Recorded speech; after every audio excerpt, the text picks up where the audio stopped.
إن الحمد لله نحمده ونستعينه ونعوذ بالله من شرور أنفسنا ومن سيئات أعمالنا من يهده الله فلا مضل له ومن يضلله فلا هادي له أشهد أن لا إله إلا الله وأشهد أن محمدا عبده ورسوله فقد قال الله تبارك وتعالى في محكم تنزيل العظيم كل نفس ذائقة الموت ثم إلينا ترجعون وقال النبي صلى الله عليه وسلم أكثروا ذكر هادم اللذات أكثروا ذكر هادم اللذات أكثروا ذكر هادم اللذات يعني الموت. அன்பார்ந்த அல்லாஹ்வினுடைய நல்லடியார்களே, அருமை சகோதரர்களே, எங்களோடு வாழ்ந்த இந்த இளம் தாயினுடைய ஜனாசாவின் இறுதி கட்டத்திலே நாம் இருந்து கொண்டிருக்கின்றோம். குளிப்பாட்டி கஃன் செய்து தொழுவித்து அடக்கம் செய்துவிட்டு இந்த இடத்திலே இருந்து சற்று நேரத்தில் விடைபெற இருக்கின்றோம். இந்த தாயினுடைய நிலைமை எங்கள் ஒவ்வொருவருக்கும் படிப்பினையாக இருக்க வேண்டும். சகோதரிகளே, இந்த உலகத்திலே வாழுகின்ற போது மிக சிறப்பான ஒரு குடும்பமாக வாழ்ந்த இந்த இளம் தாய் குறிப்பிட்ட ஒரு சில வருடங்களுக்குள்ளால் திடீரென்று சுகவீனப்பட்டு மிக கஷ்டப்பட்டு சிகிச்சைகள் எல்லாம் பலனின்றி அல்லாஹ் அவனுடைய கலா கதிரிலே எவ்வாறு எழுதியிருந்தானோ அதே அடிப்படையில் அந்த உயிரை அல்லாஹ் எடுத்திருக்கின்றான். இந்த ஒவ்வொரு ஜனாசாக்களும் இவ்வாறு மௌத்தாகி செல்லுகின்ற ஒவ்வொரு மனிதர்களுடைய ஜனாசாக்கள் எங்களுக்கு சம்பவங்களாக எடுத்துக்கொண்டு செல்லுகின்றோமே ஒழிய அந்த ஜனாசாக்களை ஒரு சரித்திரமாக ஒரு படிப்பினையாக எங்களுடைய வாழ்க்கையிலே நாம் எடுத்துக்கொள்ள வேண்டும். அப்போதுதான் எங்களுடைய வாழ்க்கை அல்லாஹ்வுக்கு அல்லாஹ்வுடைய தூதருக்கு பொருத்தமானதாக அமையும். சகோதரிகளே, பாருங்கள், மிக ஆரோக்கியமாக வாழ்ந்த, மிக ஆரோக்கியமாக பிள்ளைகளை வளர்த்த, மிக ஆரோக்கியமாக இருந்த இந்த சகோதரி உலகத்தை விட்டு பிரிந்திருக்கின்றார். எங்களுடைய நிலைமைகளும் அவ்வாறு தான். நோயோடு, பல்வேறுபட்ட வியாதிகளோடு, பல்வேறுபட்ட பிரச்சனைகளோடு நாம் எங்களுடைய வாழ்க்கையை கடாத்தி கொண்டிருக்கின்றோம். எங்களுடைய உயிரையும் அல்லாஹ் எப்போது கைப்பற்றுவான் என்று யாருக்குமே சொல்ல முடியாது. ஐனமா தகூனு யுத்ரிக்குமுல் மவுத், நீங்கள் எங்கிருந்த போதும் இந்த மவுத் உங்களை அடைந்தே தீரும் என்று அல்லாஹ் அல் குர்ஆனிலே சொல்லி காட்டுகின்றான். வமா தத்ரி நஃப்சுன் மாதா தக்ஸிபு கதா, எந்த ஒரு மனிதனும் நாளை அவன் எதை உழைப்பான் என்று அந்த மனிதனுக்கு சொல்ல முடியாது. வமா தத்ரி நஃப்சுன் பி ஐ அர்தின் தமூத், எந்த இடத்திலே எங்களுடைய உயிரை அல்லாஹ் கைப்பற்றுவான் என்று எங்களில் யாருக்குமே சொல்ல முடியாது. சகோதரிகளே, நிச்சயம் இல்லாத ஒரு நிலையில்லாத உலகத்திலே நாங்கள் வாழ்ந்து கொண்டிருக்கின்றோம். நிலையான நிரந்தரமான வாழ்க்கையை நோக்கி நாம் செல்ல இருக்கின்றோம். இந்த வாழ்க்கை குறிப்பிட்ட 10 வருடங்களிலோ 20 வருடங்களிலோ அல்லது 50, 40, 30, 5, 70 வருடங்கள் என்று சில வேளை முடிந்து விடலாம். ஆனால் அழிவே இல்லாத, முடிவே இல்லாத ஒரு வாழ்க்கையை நோக்கி நாம் செல்ல இருக்கின்றோம். அந்த வாழ்க்கைக்காக நாம் எதை தயார்படுத்தி வைத்திருக்கின்றோம்? சகோதரிகளே, அன்பார்ந்த அல்லாஹ்வினுடைய நல்லடியார்களே, எத்தனை பேருடைய ஜனாசாக்களை சுமந்து வந்து இந்த இடத்திலே அடக்கம் செய்திருக்கின்றோம். எத்தனை ஜனாசாக்களை குளிப்பாட்டி இருக்கின்றோம். எத்தனை ஜனாசாக்களிலே கலந்து கொண்டிருக்கின்றோம். ஆனால் எங்களுடைய வாழ்க்கையிலே ஏதாவது மாற்றங்கள் வந்திருக்கின்றதா என்பதுதான் இந்த ஜனாசாக்கள் எங்களுக்கு தருகின்ற படிப்பினை. அல்லாஹ்வுடைய தூதர் ஸல்லல்லாஹு அலைஹி வஸல்லம் அவர்கள் ஒரு முறை அன்சாரி தோழருடைய ஜனாசாவை சுமந்து வந்து வைத்துவிட்டு இந்த கபரிலே உட்குழி தோண்டிக் கொள்வதற்கு தாமதமாகிவிட்டது. அல்லாஹ்வுடைய தூதர் அந்த ஜனாசாவை வைத்துவிட்டு அந்த உட்குழியை தோன்றுகின்ற வரைக்கும் கபருக்கு பக்கத்திலே அமர்ந்து கொண்டு ஒரு குச்சை எடுத்து கீறி கொண்டிருக்கின்றார்கள். திடீரென்று நபி ஸல்லல்லாஹு அலைஹி வஸல்லம் அவர்கள் தலையை உயர்த்தி, தோழர்களே, கபருடைய வேதனையிலிருந்து அல்லாஹ்விடத்திலே பாதுகாப்பு தேடிக்கொள்ளுங்கள், கபருடைய வேதனையிலிருந்து அல்லாஹ்விடத்திலே பாதுகாப்பு தேடிக்கொள்ளுங்கள், கபருடைய வேதனையிலிருந்து அல்லாஹ்விடத்திலே பாதுகாப்பு தேடிக்கொள்ளுங்கள் என்று 3 முறை சொல்லிவிட்டு அல்லாஹ்வுடைய தூதர் சொல்லுகின்றார்கள், இந்த உலகத்திலே ஒரு மனிதன் சக்கராத்துடைய நிலையிலே இருக்கின்ற போது மலக்குமார்கள் சுவர்க்கத்திலே இருக்கக்கூடிய கஃன் துணியோடும் சுவர்க்கத்திலே இருக்கக்கூடிய நறுமணத்தோடும் அவனுடைய கண்ணுக்கு எட்டுகின்ற தூரத்தின் அளவுக்கு வந்து அமர்ந்து அந்த சக்கராத்துடைய நேரத்திலே அமர்ந்து கொள்ளுகின்றார்களாம். உயிரை கைப்பற்றுகின்ற மலக்கு அந்த மனிதனுக்கு பக்கத்திலே வந்து உயிரை ஒரு குவளையிலே தண்ணீரை கொட்டினால் எந்த அளவுக்கு லேசாக கொட்டி செல்லுமோ அதே போன்று அந்த மனிதனுடைய உயிரை அந்த மலக்குகள் அந்த மலக்குல் மவுத் கைப்பற்றுவாராம். கைப்பற்றியதற்கு பின்னால் அந்த சுவர்க்கத்திலே இருந்து கொண்டு வந்த அந்த கஃபன் துணியாலும் சுவர்க்கத்திலே இருந்து கொண்டு வந்த அந்த நறுமணத்தின் மூலமாகவும் அவர்களுடைய அந்த உயிரை கையிலே மலக்குமார் வைத்துக் கொள்ளாமல் உடனடியாக சுற்றப்பட்டு வானத்தை நோக்கி எடுத்து செல்வார்களாம். இந்த சமயத்திலே மலக்குமார்கள் கேட்பார்களாம், இந்த மிக நறுமணம் வீசக்கூடிய இவர் யார்? ஃபுலான் இப்னு ஃபுலான், இன்னாருடைய மகன் இன்னார் என்று அவருக்கு அந்த மலக்குமார்களுக்கு சொல்லப்படுமாம். முதலாவது வானம் திறக்கப்படுமாம்.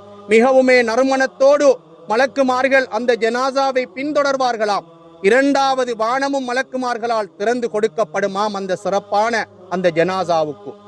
அவ்வாறு 7 வானங்களும் திறந்து கொடுக்கப்பட்டதற்கு பின்னால் அல்லாஹ் அந்த மலக்குக்கு கட்டளையிடுவானாம், என்னுடைய இந்த அடியானுடைய நல்லமல்களை இல்லியூனிலே நீங்கள் சேர்த்துவிட்டு அவருடைய உயிரை பூமியிலே கபுரறையிலே கொண்டு போய் ஆத்மாவை சேர்த்து விடுங்கள்.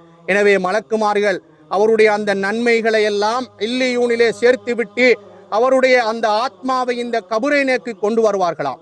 கொண்டு வந்து கபரிலே வைத்து மலக்கு ஒருவர் வந்து அந்த கபரிலே இருக்கக்கூடிய மனிதனிடத்திலே கேள்வி கேட்பாராம், உன்னுடைய இறைவன் யார்? உன்னுடைய மார்க்கம் எது? உன்னுடைய நபி யார்?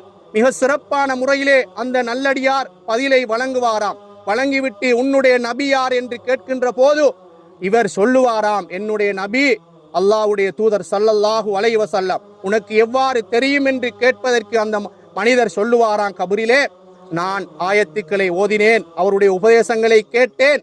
எனவே வானத்திலே இருந்து அல்லாஹ் சொல்லுவானாம், என்னுடைய அடியான் வெற்றி பெற்று விட்டான், என்னுடைய அடியான் வெற்றி பெற்று விட்டான். எனவே இவருக்கு சுவனத்தின் விரிப்பை விரியுங்கள், சுவர்க்கத்திலே ஒரு வாசலை திறந்து விடுங்கள், அவருடைய கபரை சுவனத்தில் அவருடைய பார்வை எட்டுகின்ற அளவுக்கு நீளமாக்கி நீட்டி வையுங்கள் என்று அல்லாஹ் அந்த மலக்குமார்களுக்கு கட்டளை இடுவானாம். சகோதரிகளே, அந்த நேரத்திலே அந்த கபரிலே அடக்கப்பட்ட அந்த நல்ல மனிதன் சொல்லுவானாம், அல்லாஹ், யா அல்லாஹ், என்னை நீ மரணிக்க செய்திருக்கின்றாய், எனக்கு இவ்வாறான விடயங்களை தந்திருக்கின்றாய்.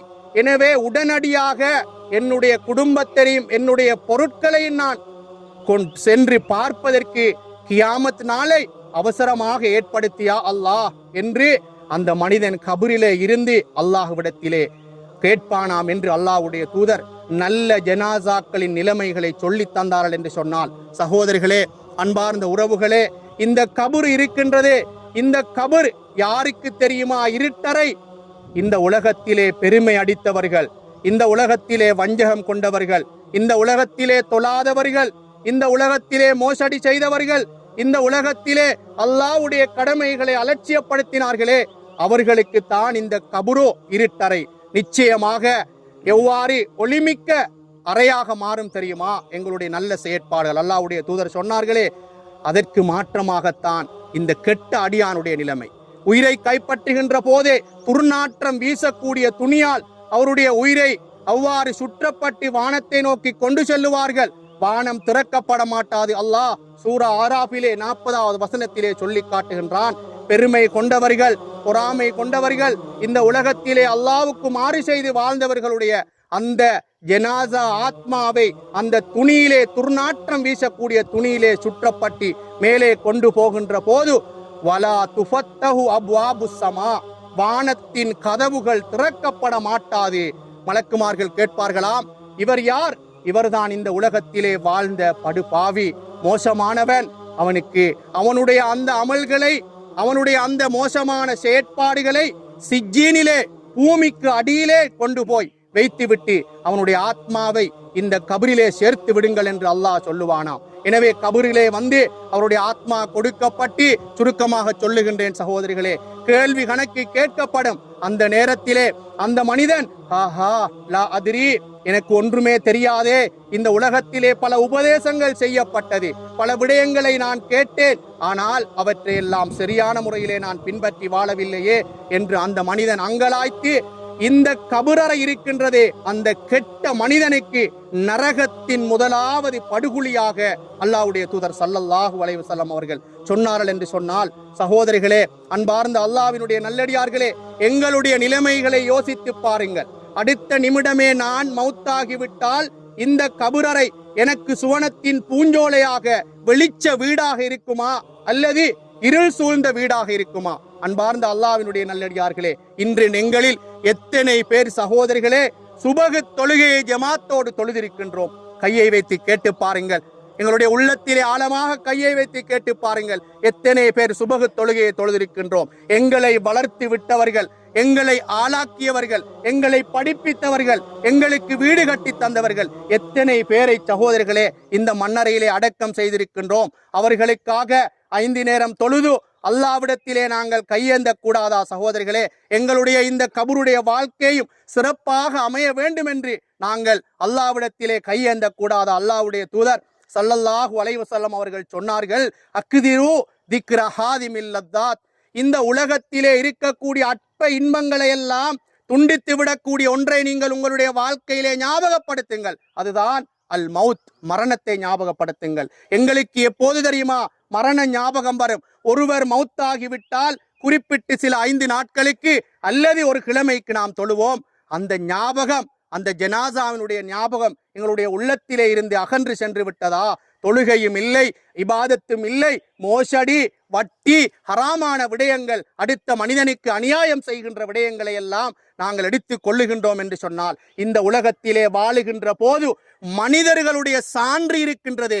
இந்த சான்றுதான் இந்த கபரறையிலே எங்களை வெற்றி பெறச் செய்யும். இங்கே வந்திருக்கக்கூடிய மனிதர்கள் இந்த ஜனாசா நல்ல ஒரு ஜனாசா இந்த உலகத்திலே வாழ்ந்த போது எந்த ஒரு இடையூறும் இல்லாமல் சிறப்பாக வாழ்ந்தவர் என்று 4 பேர் சொல்லிவிட்டால் எங்களுடைய கபரு மலக்குமார்கள் எங்களுக்கு ஆமீன் சொல்லுகின்றார்கள். சகோதரர்களே, அன்பார்ந்த அல்லாஹ்வினுடைய நல்லடியார்களே, அப்படிப்பட்ட மனிதர்களை, அப்படிப்பட்ட மக்களை, அப்படிப்பட்ட நபர்களை நாம் உருவாக்க வேண்டும் என்று சொன்னால், அன்பார்ந்த அல்லாஹ்வினுடைய நல்லடியார்களே, நேரம் சென்று கொண்டிருக்கின்றது, மன்னித்துக் கொள்ளுங்கள். எங்களுடைய வாழ்க்கையிலே நாங்கள் தொழுகையை, இபாதத்தை சரியான முறையிலே அமல்களை செய்தால்தான் இந்த கபரு, இந்த பெண்ணுக்கு இந்த கபரு சுவர்க்கத்தின் பூஞ்சோலையாக இருந்தால் நாங்கள் அடக்கம் செய்துவிட்டு சகோதரர்களே கவலையோடு செல்ல வேண்டிய தேவை இல்லை.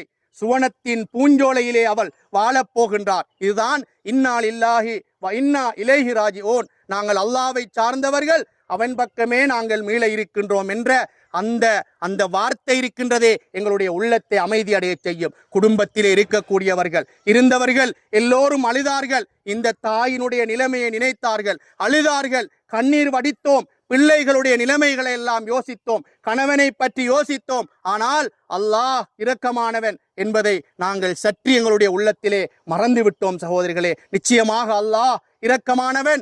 இந்த பெண்ணுக்கு அல்லாஹ் நிச்சயமாக சுவர்க்கத்தை வழங்க வேண்டும் என்று எல்லோரும் அல்லாஹ்விடத்திலே துஆ செய்து கொள்ளுங்கள். அந்த குடும்பத்திற்கு ஆறுதலையும் நல்ல மன அமைதியையும், கணவனுக்கு நல்ல ஆறுதலையும் மன அமைதியையும், அவருடைய சகோதரிகளுக்கு, ஏனைய குடும்ப உறுப்பினர்களுக்கு மன அமைதியை வழங்க வேண்டும். சகோதரிகளே, இந்த தாய் எங்களை விட முந்திவிட்டால் நாங்களும் இதே இடத்துக்கு இன்ஷா அல்லாஹ் அடுத்த ஜனாசா இந்த இடத்தில் இருக்கக்கூடிய யார் என்று தெரியாது. சகோதரிகளே, அந்த அடிப்படையிலே தான் இந்த உலகத்திலே வாழ்ந்து கொண்டிருக்கின்றோம். எனவே சகோதரிகளே, அல்லாஹ்வுடைய தூதர் ஒரு ஜனாசாவை அடக்கம் செய்து விட்டார்கள் என்று சொன்னால் கேட்பார்கள், தோழர்களே, சலூலஹு தஸ்பீத வல் மக்ஃபிரத ஃப இன்னஹுல் ஆன யுஸ்அல். தற்போது நாங்கள் கடைசி மனிதன் இந்த மையவாடியிலே இருந்து சென்றதற்கு பின்னால் இந்த பெண், இந்த ஜனாசா எழுப்பி இருப்பாட்டப்படுவாள், கேள்வி கணக்கு கேட்கப்பட போகின்றார். எனவே தோழர்களே, இந்த ஜனாசாவுக்காக சலூலஹு தஸ்பீத உறுதிப்பாட்டை கேளுங்கள்,